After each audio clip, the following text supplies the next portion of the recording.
আর একটু করে নেবেন দেখি।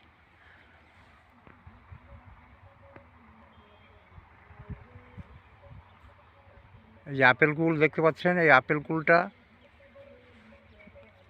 খুব সুন্দর লাগছে দেখতে। কুলের ভারে কুলের ভারে গাছ ভেঙে যাওয়ার মতন পরিস্থিতি এসে গেছে।